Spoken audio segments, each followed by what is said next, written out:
రాష్ట్ర వ్యాప్తంగా మంగళగిరి నియోజకవర్గం అంటే తెలియని వాళ్ళంటూ ఎవరు లేరు. నారా లోకేష్ 90,000 మెజారిటీతో విజయ దుందుబి మోగించిన విషయం కూడా అందరికీ తెలిసిందే. కానీ ఆ విజయంలో కీలక పాత్ర తాడేపల్లిది అనే విషయం కూడా ఎవరికీ తెలియకపోవచ్చు. కానీ తాడేపల్లిలో 20,000కి పైగా మెజారిటీ ఒక తాడేపల్లి నుంచి వచ్చింది. దానిలో కీలక పాత్ర వహించిన ఒక తెలుగుదేశం నేతతో ఈరోజు మన ముఖాముఖి. ఆయనే అమరా సుబ్బారావు గారు. నమస్కారం సుబ్బారావు గారు. రాజేష్ గారు ధన్యవాదాలు. సుబ్బారావు గారు, అసలు మీ పొలిటికల్ జర్నీ ఎలా స్టార్ట్ అయ్యింది? క్లుప్తంగా మీ ఫ్యామిలీ బ్యాక్గ్రౌండ్ గురించి చెప్పండి. నేను ఒక సాధారణ రైతు కుటుంబం నుంచి వచ్చిన వ్యక్తినండి. నా స్టడీ 10వ తరగతి వరకు చదువుకున్నాను. తర్వాత వ్యవసాయ రంగంలో వ్యవసాయం చేసుకుంటూ ఉండేవాడిని. కాలక్రమేణా తర్వాత మా కుటుంబ నేపథ్యం రాజకీయంలో లేరు. మా తల్లిదండ్రులు కానీ మా తాతలు కానీ ఎవరు కూడా.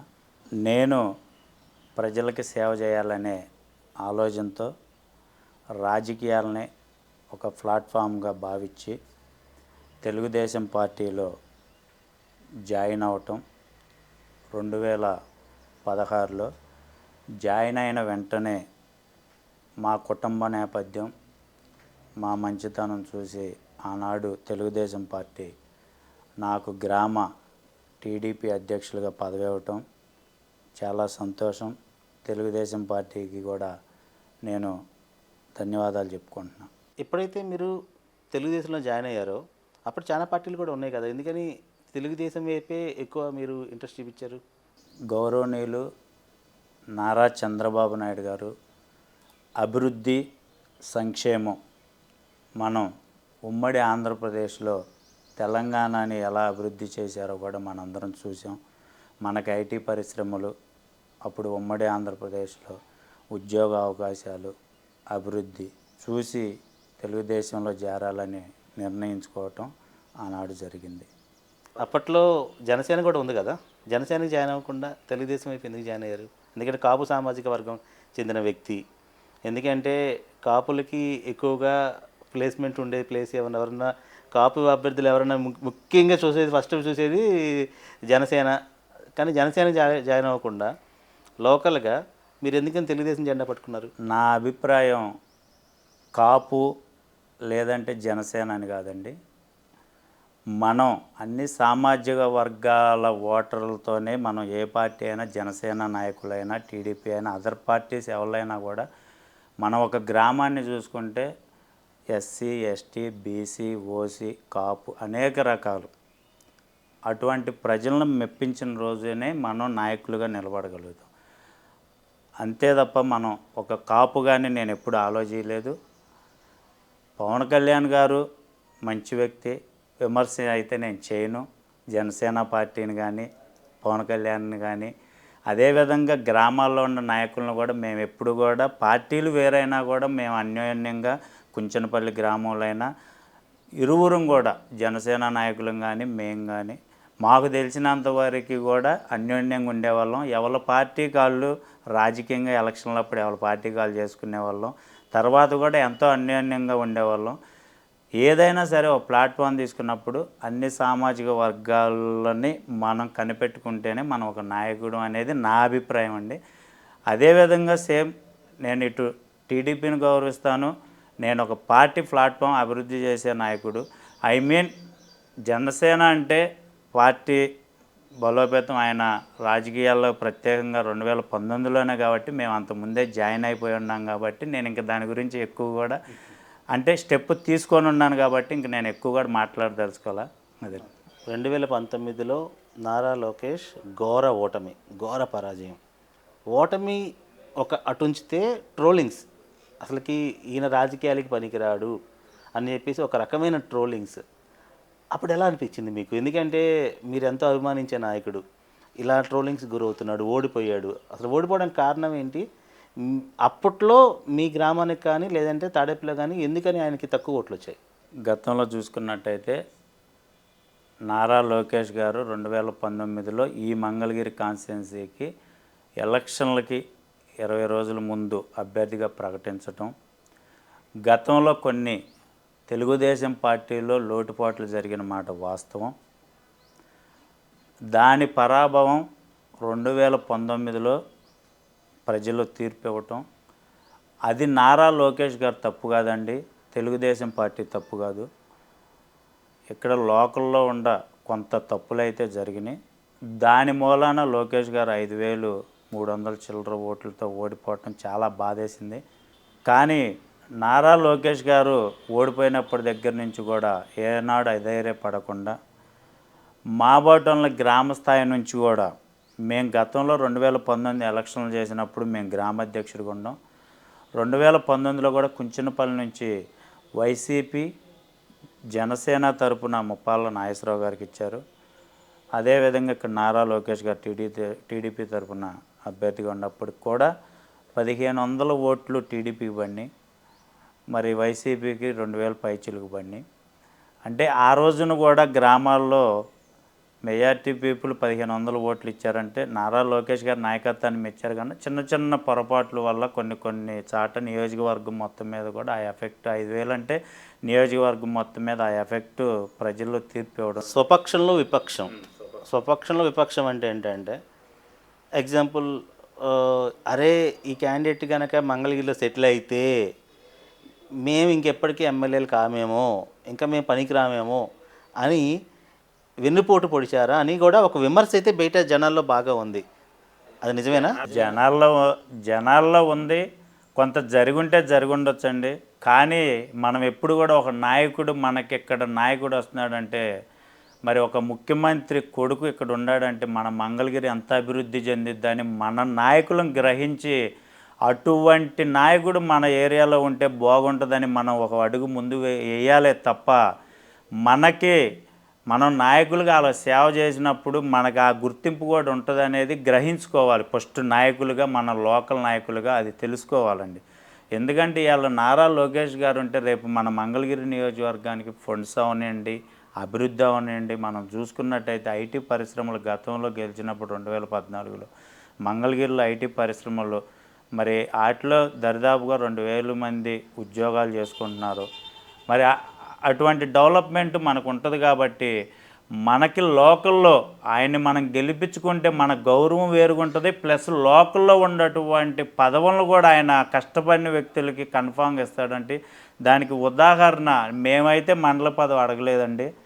అది లోకేష్ గారు పార్టీ గుర్తించి ఆ రోజున నాకు 2022లో మండల పదవి తాడేపల్లి మండల అధ్యక్షుడిగా ఇవ్వటం. దానికి కారణం ఏంటంటే మనం చేసిన సేవ, మేమేదైతే గ్రామాల్లో చేశామో మా పనితనం అవనండి, మా మంచితనం అవనండి, మేం పార్టీ మీద కమిట్మెంట్ ఏదైతే అవనండి, ఆ కమిట్మెంట్ ఇలా మమ్మల్ని పార్టీ గుర్తించి పదవి ఇచ్చిందంటే దానికి నిదర్శనం. దానికి టీడీపీకి, లోకేష్ గారికి, చంద్రబాబు నాయుడు గారికి కూడా మేము ప్రత్యేకమైన ధన్యవాదాలు. నారా లోకేష్ గారు ఒక పలు సందర్భాల్లో నాకు అమరా ఉన్నాడు అని నా నోట్లోంచి వచ్చింది. మీరు లేరు అక్కడ, మీ సందర్భం ఇది కాదు, XYZ ఉన్నాము. ఆయన విజయం గురించి రిపోర్టర్లు మేము వెళ్ళి ఒక ప్రశ్న అడిగితే ఆయన చాలా గర్వంగా నాకు అమరా ఉన్నాడు అని ఒక మాట పలు సందర్భాల్లో అనడం జరిగింది. ఏంటి అలా, ఎందుకని అంత మీ మీద అంత నమ్మకం ఒకటి ఉంచితే కుంచినపల్లి క్లీన్ స్వీప్ 2,000 ఓట్ల మెజార్టీ కుంచినపల్లి, అది కూడా వైసీపీ ఆధిక్య గ్రామంలో 2,000 మెజార్టీ ఎలా సాధించగలిగారు మీరు? సార్ ఏమి లేదు, సార్ ఓడిపోయిన దగ్గర నుంచి కూడా మాకు భరోసా ఇచ్చి మా పదవులు ఇచ్చిన దగ్గర నుంచి కూడా అనునిత్యం సార్ని దృష్టిలో పెట్టుకొని మేమందరం కూడా కష్టపడటం, గ్రామాల్లో అదేవిధంగా సార్ ఇచ్చిన సంక్షేమ పథకాలు అందించటం, ప్రజలు ఈ ప్రభుత్వంలో ఇసిగిపోయి మేము ప్రతిపక్షంలో ఉండా కూడా ప్రజలకు అండగా ఉంటాయి 5 సంవత్సరాలు నిలబడ్డాం సార్.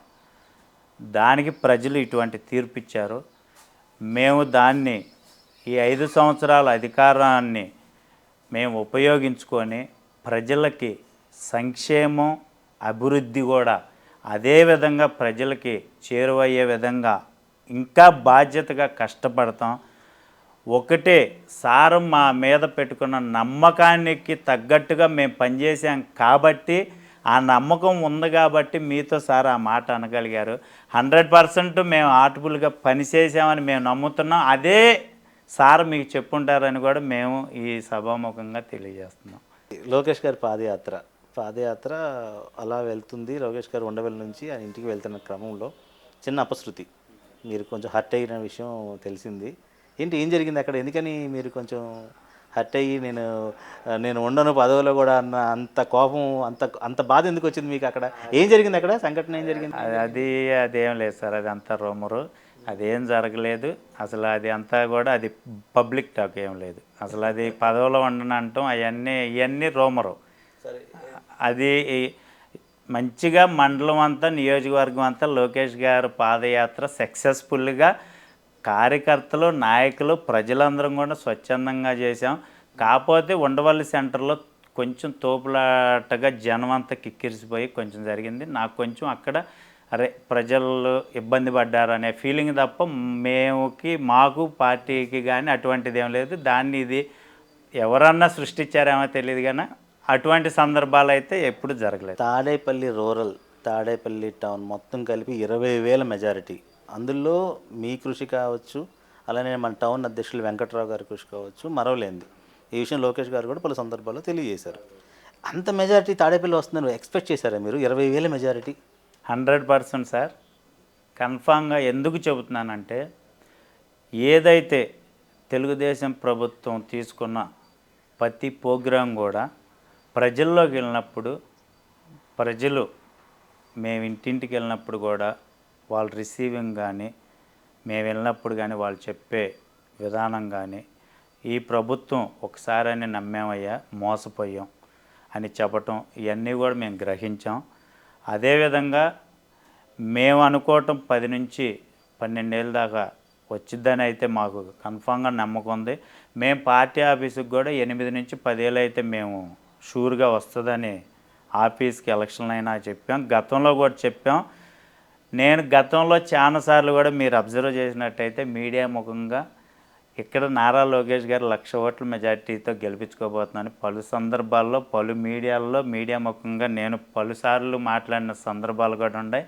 ఆ సంఖ్య దరిదాపుగా రీచ్ అయ్యాం. సో మీరు మీడియా ముఖంగా అన్నారు కాబట్టి నేను క్వశ్చన్ అడుగుతున్నాను. పేపర్ పుల్లు, మీడియా పుల్లు చాలా ఎక్కువగా తెలుగుదేశంలో ఉంటారు మంగళగిరి నియోజకవర్గంలో. 2019లో లోకేష్ ఓడిపోయిన క్వశ్చన్కి ఇక్కడ కౌంటర్ క్వశ్చన్ యాక్చువల్గా. అప్పుడు ఓడిపోవడానికి కారణం కూడా పేపర్ పుల్లే. మళ్ళీ ఇప్పుడు పేపర్ పుల్లు వచ్చేసారు. మీరు ఎందుకని మీడియాకి దూరంగా ఉంటారు? ఇంత కష్టపడి లోకేష్ దగ్గరికి డైరెక్ట్గా వెళ్ళే స్థాయి మీది. లోకేష్ ఇంట్లోకి ఎంట్రీ కూడా లేని వాళ్ళు పోస్టర్లు ఊరంతా కనిపిస్తూ ఉంటాయి. లోకేష్ మనసులో ఉన్న మీరు ఎందుకని జనాల్లో కనిపించరు? పోస్టర్లు కావచ్చు, మీడియాలో కావచ్చు, ఎందుకు బ్యాక్గ్రౌండ్లో ఉండాలని ఎందుకు ఎక్కువ అనుకుంటూ ఉంటారు మీరు? ఒకటి సార్, నేను ఎప్పుడు కూడా బ్యానర్లు కానీ, మీడియాకి కానీ, పేపర్లకు కానీ, యాడ్లకు కానీ దూరంగా ఉంటా. నా వ్యక్తిత్వం ప్రజలకి సేవ చేయాలి, ప్రజల్లో పేరుండాలి. తప్పు చేస్తాకి నేను ఒప్పుకోను, అధికారాన్ని దుర్వినియోగం చెయ్యను. అటువంటి పరిస్థితి వస్తే ఆ మచ్చ తెచ్చుకునే విధానం మనకి అలవాటు ఉండదు. ఆ 10 రూపాయలు కూడా ఎవళ్ళన్నా పేద ప్రజలకి ఖర్చు పెడితే ఉపయోగపడిద్దనే మనస్తత్వంతో నేను ఎక్కడా కూడా బ్యానర్లకు కానీ వాటికి కానీ ఇంట్రెస్ట్ చూపాను. నేను కట్టాలి అనుకుంటే అంతకన్నా ఎక్కువ కట్టగలుగుతా, కానీ నాకు అది ఇంట్రెస్ట్ ఉండదు, అంతే. అది జనాలకు తెలియదు కదా, అందుకనే ఈ ఇంటర్వ్యూకి ఒక కారణం, one of the reason for this interview ఏంటంటే సార్, ఇవాళ మీరు మీ నోటితో మీరు చెప్పారు సార్ ఒక సందర్భంలో మేము వెళ్ళినప్పుడే ఇట్లా ఫలానా ఉండారని చెప్పారంటే మరి ఇంక అంతకన్నా బ్యానర్లు వేసుకుంటే ఏమొచ్చింది సార్? సేవ చేస్తే ప్రతి గ్రామంలో ఇవాళ సుబ్బారావు అంటే ఈవెన్ ఏ పార్టీ వాళ్ళు అడిగినా కూడా చెబుతారు సార్, సుబ్బారావు పనితనం ఏంటనేది. మనం ఎప్పుడైనా ఒక వ్యక్తి గురించి మనం చెప్పుకోవడం గొప్ప కాదు సార్, ప్రజలు చెప్పుకోవాలి, పక్కన వాళ్ళు చెప్పుకోవాలి, ఈ వ్యక్తి సేవ చేస్తాడా అనేది. అదొక్కటే నేను నమ్ముకుంటా. అటువంటి సుబ్బారావుని మంగళగిరి మున్సిపాలిటీ కార్పొరేషన్ నుంచి విడిపోయి ఒకవేళ Mangalagiri separate municipality, Tadepalli separate municipality అయితే తాడేపల్లి మున్సిపల్ చైర్మన్గా సుబ్బారావుని చూడొచ్చా తాడేపల్లి ప్రజలు? పదవులు ఎప్పుడూ కూడా నేను అధ్యక్ష పదవి అడగలేదండి. మండల పదవి అడగలేదు. నేను ఏ పదవి కూడా నాకు కావాలని నేను అడగను. కానీ 24 గంటలు ప్రజాసేవకు మాత్రం అంకితమై ఉంటాను. నిజంగా దానికి అర్హుడినైతే పార్టీ, లోకేష్ గారు, చంద్రబాబు నాయుడు గారు ఏది చెబితే దానికి నేను సేవ చేయడానికి సిద్ధంగా ఉన్నాను. ఏ రోజు కూడా పార్టీని కానీ లోకేష్ గారిని కానీ పదవి మాత్రం నేను అడగను. సేవ చేస్తాకి మాత్రం పార్టీకి సేవ చేస్తాకి 24 గంటలు నేను ఎప్పుడు కూడా సిద్ధంగా ఉంటాను. ప్రజలకి సేవ చేస్తాకి నేను ఎప్పుడు కూడా సిద్ధంగా ఉంటాను. అదొక్కటైతే నేను మనస్ఫూర్తిగా చెబుతున్నానండి. తాడేపల్లి మున్సిపాలిటీ మీద ఆల్రెడీ కన్నేసేశారు కొంతమంది మీ పార్టీలోనే. కాకపోతే ఏంటంటే పార్టీకి వెన్నుముక్కగా ఉన్న మీకు అవకాశం వచ్చిద్దా రాదా అనేది మేము అడుగుతున్న ప్రశ్న. కానీ మీ సమాధానం వచ్చింది మాకు. ఎందుకంటే మీ పని మీరు చేసుకుంటూ వెళ్తారు. సార్, మాకు లోకేష్ గారు, బాబు గారు పలు సందర్భాల్లో మీరు కూడా గమనించారు.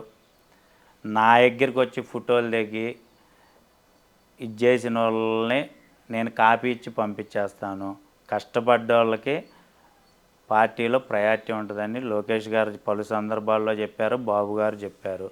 అందరినీ గౌరవిస్తానని కూడా చెప్పారు. సీనియర్లని గౌరవిస్తానన్నారు, కొత్తగా వచ్చిన వాళ్ళని గౌరవిస్తానన్నారు, పాత సీనియర్ నాయకులను ఉన్నారు. అందరినీ గౌరవించాల్సిన బాధ్యత మా పైన ఉందండి. నాకు మండల పదవి ఇచ్చినా కూడా నేను అందరి నాయకుల్ని కూడా గౌరవించుకుంటూ, గ్రామ అధ్యక్షులను కూడా అందరికీ ఎవరికి ఇచ్చే ప్రయారిటీ వాళ్ళకి ఇచ్చుకుంటూ నేను ముందుకెళ్ళా. ఈ 2.5 సంవత్సరాల కాలంలో ఎక్కడా కూడా మండలంలో ఇంత విభేదం లేకుండా మండల స్థాయిలో నాకు తెలిసిన రాజకీయంలో నాకున్న పరిజ్ఞతతో నేను మండలాన్ని నడుపుకెళ్ళాను. గతంలో 3,500 పైచిలకు 2019లో మైనస్ వచ్చింది. ఈ తడవ ఈ ఎలక్షన్లో 13,000 పైచిలకు.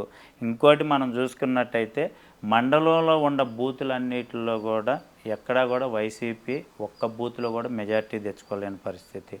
ఇంకో మాట కూడా మీకు స్పష్టంగా చెబుతున్నాను సార్. రేపు ప్రమాణ స్వీకారం అయిపోయిన దగ్గర నుంచి కూడా మేము ప్రజల్లో ఉంటాం అనునిత్యం. మాకు కూడా ఒక ప్రోగ్రాం ఉంది. నా మనసులో ఒక ఆలోచన ఉంది. ఈ మండలంలో 10 గ్రామాల్లో నేను కూడా రోజుకు ఒక 2 గంటలు ప్రతి గ్రామంలో వార్డుగా ప్రజలను కలుసుకొని వాళ్ళ సమస్యలు డైరీ మెయింటైన్ చేసి స్వయంగా వాళ్ళ సమస్యలు రాసుకొని, వాళ్ళకి చిన్న చిన్న సమస్యలు ఉంటాయి అవన్నీ రాసుకొని స్వయంగా మేమే పిలిచి తీసుకెళ్ళి, అది ఎంఆర్ఓ ఆఫీస్ పని అవనండి, పోలీస్ స్టేషన్ పని అవనండి, ఇంకే తదితర వాళ్ళకి ఎటువంటి సమస్యలు ఉన్నా కూడా స్వయంగా మేము తీసుకొని ఈ మండలంలో అటువంటి కార్యక్రమం చేయాలనేది నా కళ. అది 100% కూడా నేను ఆ ప్రోగ్రాం ఒకటి నేను సెట్ చేసుకుంటున్నా. రేపు ప్రమాణ స్వీకారం అయిపోయినాక ఎక్కడ ఏ సమస్య ఉంది ప్రజలకి చేరుకుంటాం. 24 గంటల్లో మినిమం 15 గంటలైతే ప్రజల సమస్యల మీదే పోరాడాలనేది ఒక నిర్ణయం నేను తీసుకున్నానండి. ఈ జన్మకి నా జీవితం అంతా ప్రజలకే అంకితం. ఎంతమంది అండి పిల్లలు మీకు? పిల్లలు నాకు 2 అండి, బాబు పాప. వాళ్ళు ఆ బాబు వచ్చేసి computer science CSC 3rd year, అమ్మాయి వచ్చి బీబీఏ కేఎల్యూలో ఫస్ట్ ఇయర్ అయిపోయింది, 2nd ఇయర్ ఎస్ఆర్ఎం అండి, ఎస్ఆర్ఎం యూనివర్సిటీ 3rd ఇయర్ అయిపోయింది, 4th ఇయర్కి వెళ్ళాలి.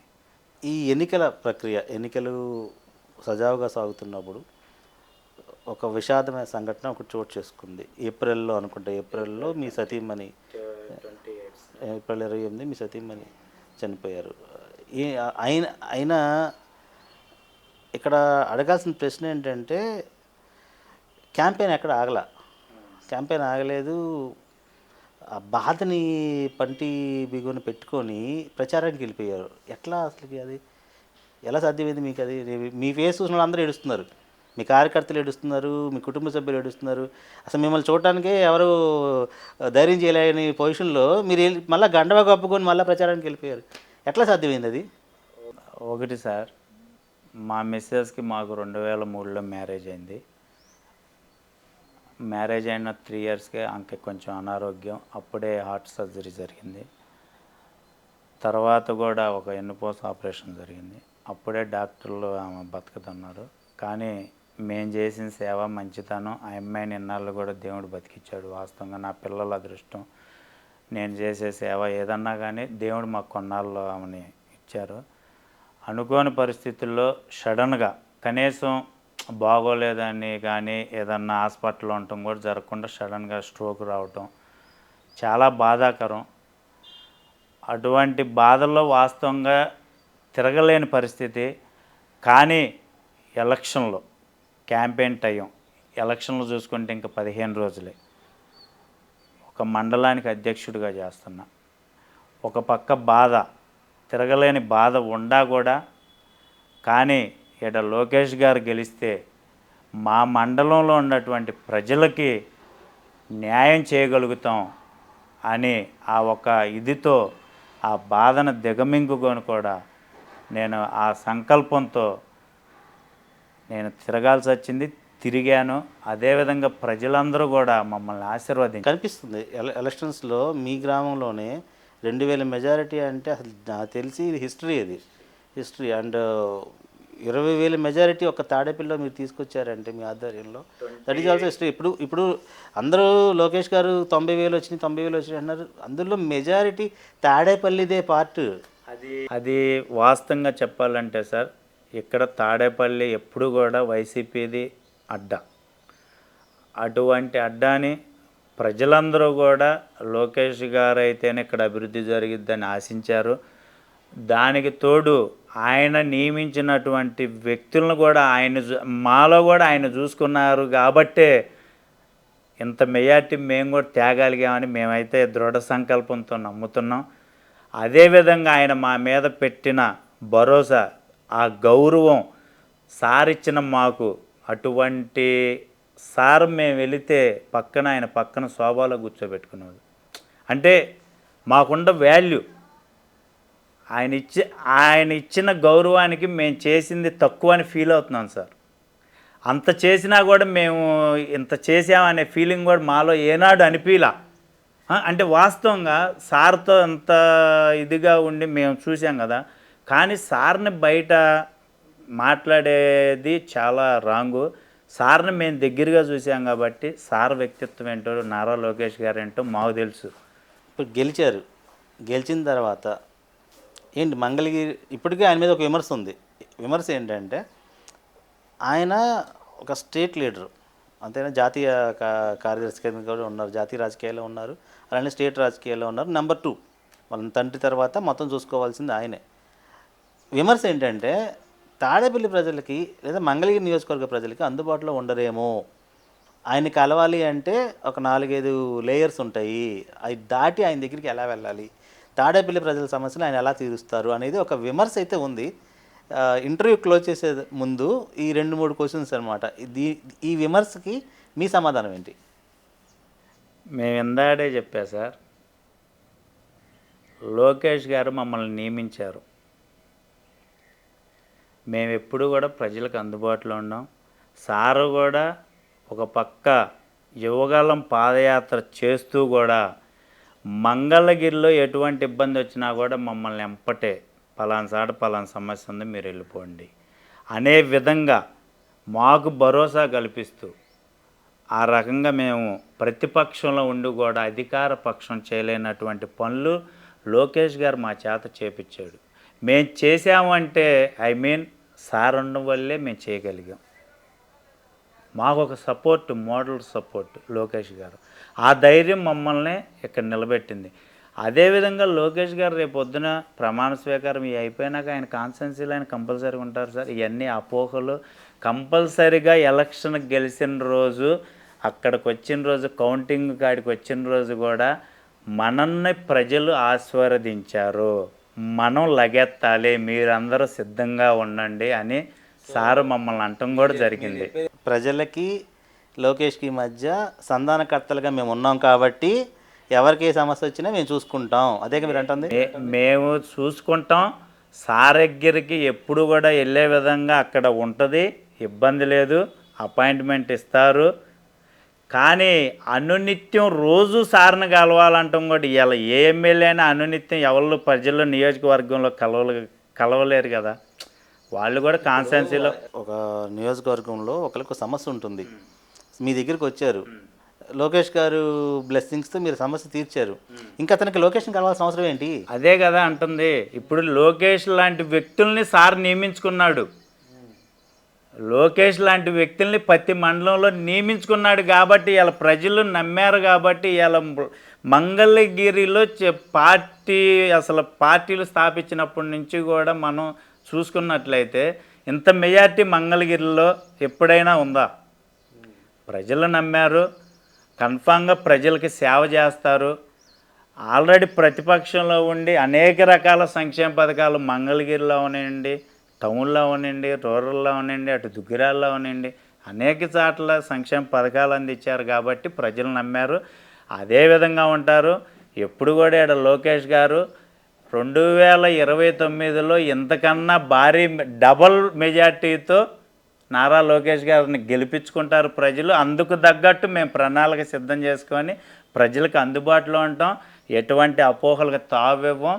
రాబోయే రోజుల్లో అన్ని లోకల్ బాడీస్లో క్లీన్షిప్ చేయబోతున్నాం. దానిలో ఎటువంటి సందేహం లేదు. ప్రజలకి సేవ చేసి ఈ రకమైన మెజార్టీని ప్రజలు ఇచ్చే విధంగా మేము నాయకులంగా మేము నడుచుకుంటాం. చూశారు కదండి, నారా లోకేష్ అంటే ఒక శక్తి. ఆయన ఒక వ్యక్తి కాదు. నాలో లోకేష్ ఉన్నాడు, ప్రతి మండలంలో లోకేష్లు ఉన్నారు. సో ప్రజలకు ఏ సమస్యలు వచ్చినా నారా లోకేష్ దాకా వెళ్ళవసరం లేదు, మేము చూసుకుంటాం అని చెప్తున్న మన అమరా సుబ్బారావు గారు. అలానే అమరా సుబ్బారావు గారు లాంటి కార్యకర్తలు, లీడర్స్ తెలుగుదేశానికి ఉండబట్టే ఆయనకి 90,000 మెజార్టీ వచ్చిందని చెప్పడంలో లోకేష్ కూడా సందేహించరు. ఓకే, సో ఈరోజు అమరా సుబ్బారావు గారిని ఇంటర్వ్యూ చేసినందుకు we're feeling very happy. Thanks అండి అమరా సుబ్బారావు గారు. మరొక వారం మరొక కీలక నేతతో మళ్ళీ ఇంటర్వ్యూ చేద్దాం. Until then, bye bye, see you, నమస్తే.